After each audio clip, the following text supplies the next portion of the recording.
এই নবীর শান আর মান কত বড়।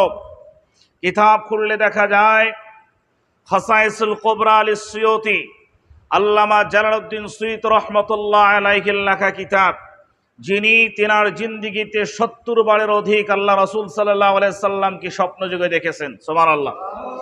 আল্লাহ রাসূল সাল্লাল্লাহু আলাইহি সাল্লামকে যেনারা স্বপ্নযোগে দেখবেন তার জন্য জাহান্নামের আগুন হারাম হয়ে যায়।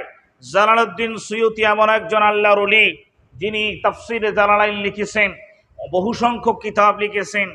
এই লেখক, এই আপনার রাইটার আল্লাহর নবীকে স্বপ্নযোগে ৭০ বারের অধিক দেখেছেন। তিনি কিতাব লিখেছেন খাসায়েসুল কুবরা আলিস সুয়ুতির প্রথম খণ্ড ২৮৯ নম্বর পৃষ্ঠার মধ্যে উল্লেখ রয়েছে।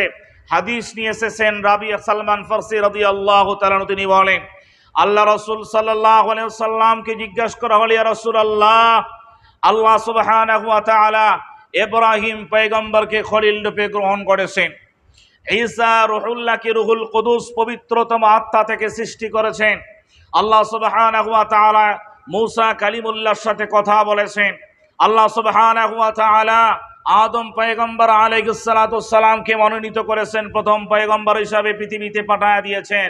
এত সব পয়গম্বরদেরকে আল্লাহ এত সব নিয়ামত দিলেন, মান মর্যাদায় সিক্ত করলেন। আপনার কি শান, আপনার কি মান, আল্লাহ সুবহানাহু ওয়া তাআলা আপনাকে কি মর্যাদা দিয়েছেন? এই প্রশ্ন যখন সাহাবায়ে কেরাম করেছেন, আল্লাহ সুবহানাহু ওয়া তাআলা জিবরিল আমিনকে পাঠিয়ে দিয়েছেন, জিবরিল যা আমার রাসূলকে গিয়ে বলে আয়, আমি আল্লাহ সুবহানাহু ওয়া তাআলা ইব্রাহিমকে খলিল রূপে গ্রহণ করেছি বটে, আমি মুহাম্মদুর রাসূলুল্লাহকে হাবিব রূপে গ্রহণ করেছি। সুবহানাল্লাহ। ঈসা রুহুল্লাহকে আমি রুহুল কুদুস পবিত্রতম আত্মা থেকে সৃষ্টি করেছি বটে, কিন্তু ঈসা রুহুল্লাহ কেন, সমস্ত সৃষ্টির প্রায় ২০০০ বছর আগে আমি আমার পয়গম্বরে এরকম করে মুহাম্মদের হাকিকতকে আমি আল্লাহ সুবহানাহু ওয়া তাআলা সৃষ্টি করেছি। শুনুন, জিবরিল আমিন আল্লাহ রাসূল সাল্লাল্লাহু আলাইহি সাল্লামকে বললেন, রাসূল সাল্লাল্লাহু আলাইহি সাল্লাম সাহাবাদেরকে এরকম করে বয়ান করতেছেন, আমার সাহাবারা শোনো, আল্লাহ সুবহানাহু ওয়া তাআলা মূসা কালিমুল্লাহর সাথে কথা বলেছেন এই জমিনে, কিন্তু মুহাম্মদুর রাসূলুল্লাহর সাথে কথা বলেছেন আল্লাহ সুবহানাহু ওয়া তাআলা ৭ আসমান পেরিয়ে আল্লাহ পাকের আরশে আযীমের কোণায়। সুবহানাল্লাহ বিহামদিহি। শুধু এখানে শেষ নয়, আল্লাহ সুবহানাহু ওয়া তাআলা আদম পয়গম্বর আলাইহিস সালাতু ওয়াস সালামকে তিনি প্রথম পয়গম্বর হিসেবে মনোনীত করেছেন, কিন্তু আখেরি পয়গম্বরের সর্বশ্রেষ্ঠত্বের নবুয়তের খতমে নবুয়তের শান এবং মান মর্যাদায় সিক্ত করেছেন আপনার আমার পয়গম্বর নবী মুহাম্মদুর রাসূলুল্লাহ সাল্লাল্লাহু তাআলা আলাইহি ওয়াসাল্লামকে। আল্লাহ রাসূল সাল্লাল্লাহু আলাইহি ওয়াসাল্লাম এই জন্য বলেছেন, আনা খাতামান নবিয়্যিন লা বা'দা নবী, আমি হলাম আখেরি পয়গম্বর, আমার পরে আর কোন নবী আসবে না।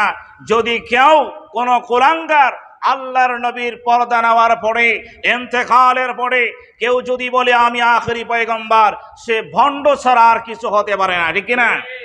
গোলাম আহমদ কাদিয়ানী কুলাঙ্গার, তিনি দাবি করেছেন আমি আখেরি পয়গম্বর, নাউজুবিল্লাহ।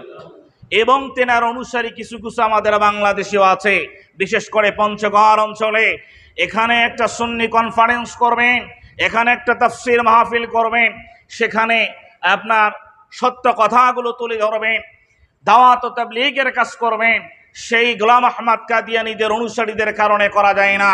বাংলাদেশের আনাচে কানাচে তারা এরকম করে পড়ে আছে, যাদের অন্তরে যার্রা পরিমাণে মান থাকবে, আল্লাহ রাসূলের শান মানে সামান্যতম ব্যাঘাত ঘটলে পরে কোনো ইমানদার এটা ছেড়ে কথা বলবে না। সুতরাং ওই কাদিয়ানী কাট্টা কাফের দলেরা যদি আমার রাসূলের শান এবং মানে বেয়াদবি করে, এবং তারা এই যারা অনুসারী যারা বেয়াদবি করতেছে, তারা যদি আমাদের এই সোনার দেশ বাংলাদেশে ৯৫% মুসলমানদের দেশে বসবাস করতে চায়, এরা অমুসলিমদের খাতারে নাম লেখাইতে হবে, নতুবা আল্লাহর এই জমিনে তাদের থাকার কোনো অধিকার নেই। কোন সুন্নি মুসলমান, কোন ইমানদার এটা মেনে নিতে পারে না যে আল্লাহ রাসূলের